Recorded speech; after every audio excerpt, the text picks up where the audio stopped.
Hello, hello, hello. Welcome to Queen's Table. It's Thursday night. We've got a lovely special guest this evening. We've got a Miss Universe Great Britain finalist, Ella Baker Roberts. How are you? Hello, I'm good, thank you. How are you? I'm very, very good. It's good to see you. Good to see you too. You're looking lovely. Yeah, you as well. So, have you had a good week? I have very, very busy. I've just got back from my final break before throwing everything into my Miss Universe Great Britain prep. So it's been a busy but exciting week. Oh, bless you. Yeah, that's definitely coming up soon, isn't it? It's really exciting.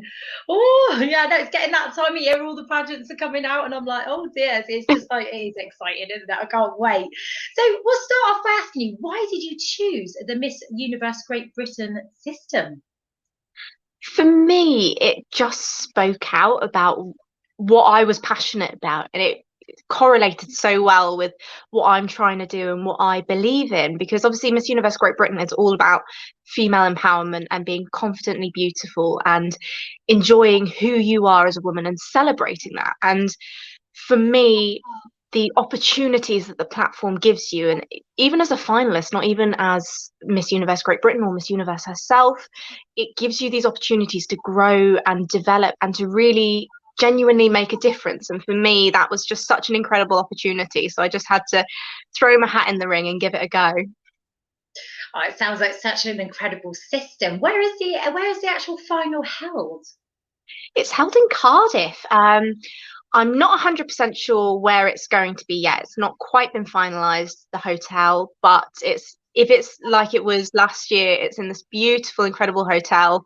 It's run by the lovely Paula, who also runs Miss Wales. So if you saw that the other week, it will be a very similar process to that, staging wise and everything. It's such a beautiful pageant. I'm so excited. Oh, that is exciting, actually. I'm thinking about changing my mind here because it's only just an hour or so down the road from me. And like, it's actually close. I like it. And I do like Cardiff. I like Wales, obviously. Wales is wonderful. My daughter and husband are Welsh, so I've got to say that, So that's got to be done. So, could you tell me a little bit about before you did this? What's your pageant history? What did you do before? Yeah, so it's been a really short and sweet pageant history. I started pageants in 2019. I got approached for Miss Kent Great Britain, and to be honest, didn't really know what was going on, what was happening. I just sort of gave it a shot and thought, gotta try every opportunity that's given to you, and signed up to Miss Kent Great Britain and suddenly caught the pageant bug.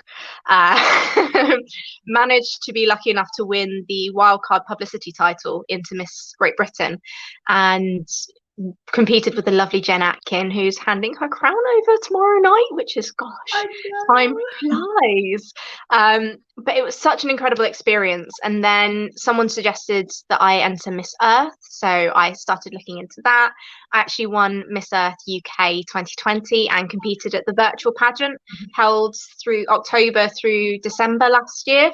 And then now I'm here competing for Miss Universe Great Britain. Oh, how exciting. So, go back to like Miss Earth then. How did you find it competing virtually?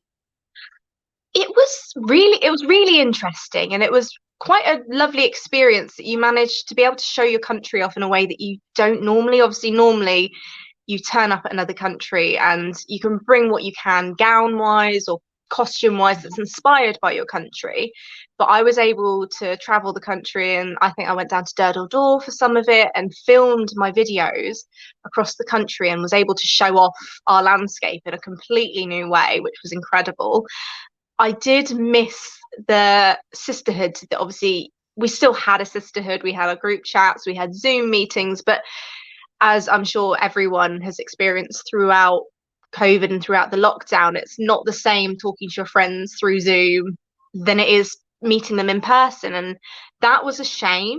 But I mean, that being said, I've still got girls that as soon as I can, I'm visiting all over the world. So it's not stopped any of us making lifelong friends and connections. It was just a very different way of experiencing it. Yeah, it is. It has been a very different way of experiencing things. I mean, to be honest, in lockdown, I did a mate's birthday and I learned how to play ping pong in a cup virtually. I'm just like, so you do all sorts of things that's a little bit different. So yeah, it's absolutely fabulous, really. But no, congratulations on that title, because that's a really nice thing to do. And I like the way that you did show off, the country and where you live, and do that little video and everything, because that's really nice for everyone else to see. So you want to talk about female empowerment in the workplace. I really am excited to hear about this. Tell me a bit more, please. Yes. So female empowerment in the workplace is such an important thing for me, because obviously women have come so far in the last 100 years, in the last 5 years, and probably really in the last 5 months. We've constantly grown and developed, but I find there's still quite a stigma, especially surrounding sort of the gender of certain roles. And I feel that women and men, it's not completely exclusive to women. I'm just focusing more on the women, because I believe that we are sometimes pushed a little bit to the sidelines, and I want to change that. I want people to be able to see a job, see, okay, it's maybe not traditionally a woman's type of role. If a woman wants to be a technician, an engineer, or someone who isn't exclusively, I don't like saying this word, but feminine. And the reason I don't like saying it is because a lot of the time, particularly within the workplace, it comes with negative connotations. It comes with this idea that we're not worthy. And I think that being feminine is incredibly worthy. Being innately human and innately a woman is such an empowering thing.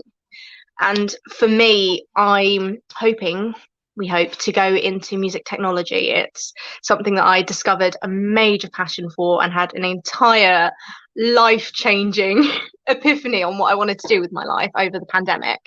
And I have been told many times that it's not a woman's job. It's not something a woman does. And I don't believe that there is such thing as a job a woman does or a job a man does. And we need to create conversation.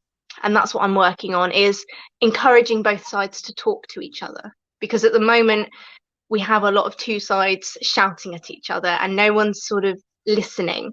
And I feel if we can communicate correctly, we can understand where each side is coming from and work together to improve ourselves. Sorry, rather than working against each other, if that makes sense. Yeah, certainly, and that's a really, really good point to make. And it's very important. As conversations should be had. So, have you done any platforms? What ways are you trying to change people's outlook on this? So I've got a Facebook page, which if anyone wants to check out, it's called Stronger Together. It's still very early. It's still very early days with it, but I have been speaking to people of various roles in various jobs, industries, and getting their opinion and understanding at the moment. So what I'm trying to start off with is building a database and a source of people's stories and how they've experienced either gender equality or gender bias and how it's affected them. And I'm looking at both from male and female perspectives, so hearing it from both sides. What I'm hoping to do is start, particularly when lockdowns start lifting, is going in and discussing with workplaces how it's affected, what they've done, and what systems are in place, and how they feel they are improving gender equality within the workplace for both sides, and giving people a safe space to discuss their views, and a safe space where we're not going to judge either way. We're just going to discuss why we feel that way and what is best for us as a society to do and change. So we're laying the foundations at the moment, and hopefully within the next year we should start seeing some real movement with the Stronger Together movement, and some real change, we hope. So that sounds incredible. That's absolutely amazing. So where would everybody find all your websites on this? Are you on Instagram? Are you on Twitter or Facebook? Where would be the best sites to find? I'm on Facebook at the moment, and it's called Stronger Together. If people want to follow me on Instagram as well, it's at Miss Elalou, and I share all my Stronger Together stuff. I'll share the link on there as well, so people can find it. And I'm hoping to branch out into more social media as and when I can. obviously I want to make sure that everything's of a very high quality. So we're taking it a step at a time, building each section, and hopefully within the next few months I'll expand to Instagram, Twitter, every other, maybe even TikTok. Who knows? We'll see how we go.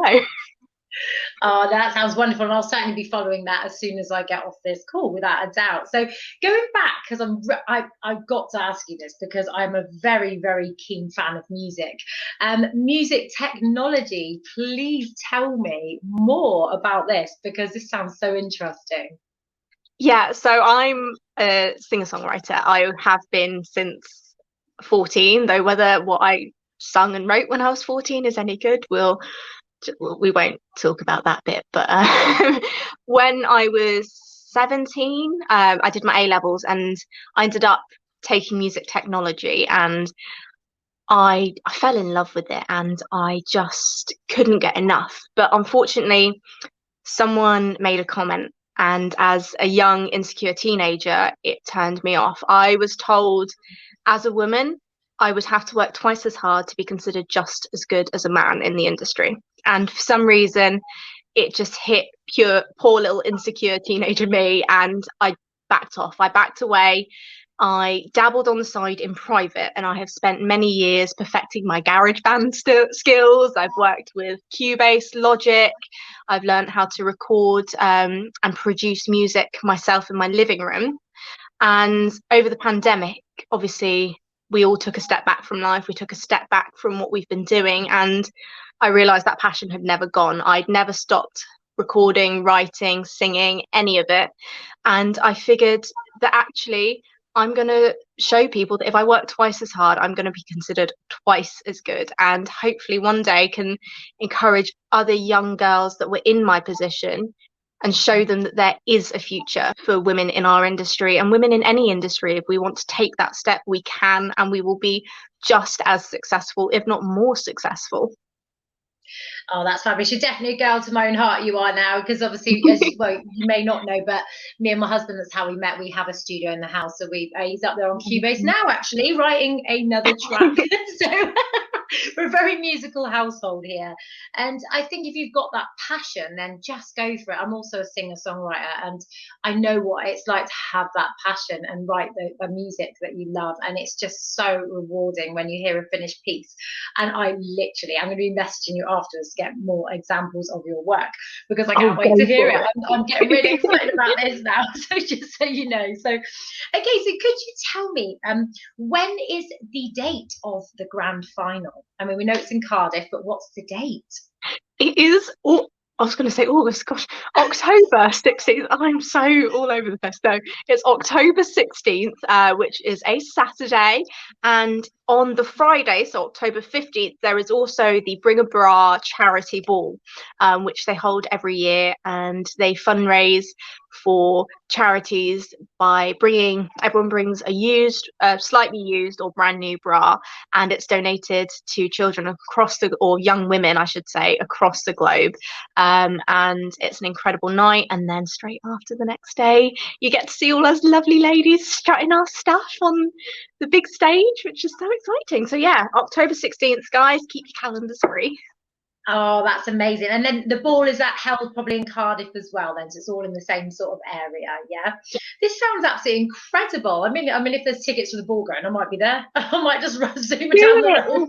Yeah. We'll have a contact together. It'd be rude not to, wouldn't it? You know, I'm only literally an hour down the road. I'm like, Cardiff's close for me, and any excuse of something close, I love it, and I love to support people anyway. So it's got to be done. It's very exciting. So how's your prep going for the final? I'm actually feeling really on top of it, which, as any pageant girl knows, is always a worrying thing. You always feel like you should be doing something, but I've been really, really prepared and I'm feeling confident, and I don't know why I'm sounding so nervous saying it. I feel like I'm touching all the wood I can because I'm so superstitious, it's unreal. But no, I'm actually really prepared. I feel really confident for it. At this point, I'm just continuing to perfect everything, and at the end of the day, you can't really do much more. You go in, give it your all, and hopefully I'll be what they're looking for. But if not, I can walk away with, hand on heart, I've done my best and I've tried my best. That's it, isn't it? Oh no, fair play to you. And it's good being prepared. I mean, it's a nice feeling being prepared, but I know what you mean. She's like, oh, have I forgotten something? Maybe have I done? So it's a bit like that, isn't it? So do you have any other hobbies apart from pageantry? Yes, yes. Obviously I sing and play guitar and stuff, but I'm also an absolute animal lover. I have a little rescue dog. I'm just looking around because it's actually worryingly quiet. I don't know if you feel that with, dogs and children. If it's quiet, you probably should worry. They're up to something. They're up to Yeah. something. That's what I'm thinking. I'm sat here going, oh gosh. But no, I'm animal mad. I work with horses as well. I have two beautiful horses. Well, they're not mine, but they're my babies that I look after 4 days a week and ride, train, do all that, and just anything animal or horse related, you will find me there. Oh, that's lovely. So how long have you been riding horses? Since you were a young child, or? Yeah, I started when I was 7, Yeah. just taking little, Saturday pony club lessons and stuff. And then when I was 12, I actually started volunteering at the stable that I went to with sort of in return for lessons. So I worked for them in return for lessons, and I have worked with horses in some capacity non-stop since I was 12 because I adore them. Definitely not, before anyone gets any ideas, I'm not a pro rider. I'm not some amazing highlight. I would love to be, and who knows, maybe once I hang up my pageant heels, I'll become an Olympic show jumper. That would be the dream. But That'd be we're amazing. not, I'm not that great. I get by. I would love that. I'd be like that. You'd be on the Olympics next on your horse. I'd be like, yay. But you can achieve anything. That's the thing. And you've got a lovely comment from Jessica. I was just going to read you this because I'd seen it pop up saying, you're such an incredible role model and representative of how the future could be. And I think that's absolutely lovely and Thank so you. true because you're an absolute star. Yeah, fair play because you're doing so well. And I really do love your platform. I think it's an incredible platform. I found it interesting. And I really can't wait to hear your more musical projects because they sound so exciting to me. So, just a fun question at the end to wrap it up. So, what's your favourite ever appearance, Ben? Oh, it would have to be back when I was doing Miss Great Britain. I went to the Wildwood Trust UK, which has centres in both Kent and I believe Devon. But we've got one literally down the road from us in Kent. And I went to see their water vole breeding and conservation project. And I got to go behind the scenes, discuss with the conservationists, and discuss everything they were doing. And gosh, it was such an incredible experience. I got to see a little water vole, or I should say big water vole, and got to just discuss it all with them and see what they're doing and how they're doing it, and was able to sort of help promote and do a little bit of publicity for them in return. And it was an incredible experience, and I was really honored to be able to be allowed to do that. Oh, that sounds amazing and so well suited to you because your love of animals as well. I love that. I There's was always so like some, excited. appearances that really do stick in your mind, and it's lovely to hear Hmm. them. That's why I do love that question. It's just a nice little insight as to your favourite appearance on your journey. Well, thank you so much for coming on this evening and chatting to me because it's been so enjoyable and so interesting. So I can't thank you enough, and all the best of luck from the Pageantland Thank team you. for about 4 weeks, I think, isn't it? Yeah. So we will all be screaming and shouting for you, and we Oh, wish you all the thank best of you. luck. So next week on Queen's Table, we have got the very lovely, and I'm very excited about this. We have got Mrs. Nottinghamshire Galaxy, Darcy Ledwidge. I love Darcy. She's an incredible girl. I can't wait to chat to her next week. So again, if you want to be featured on the Pageantland blog, please, any contestants, finalists and queens, if you want to be featured on the blog, go to www.pageantland.online/blog, and we would love to hear from you. So everybody enjoy your week, and I will see you all again next week for Queen's Table. Bye-bye.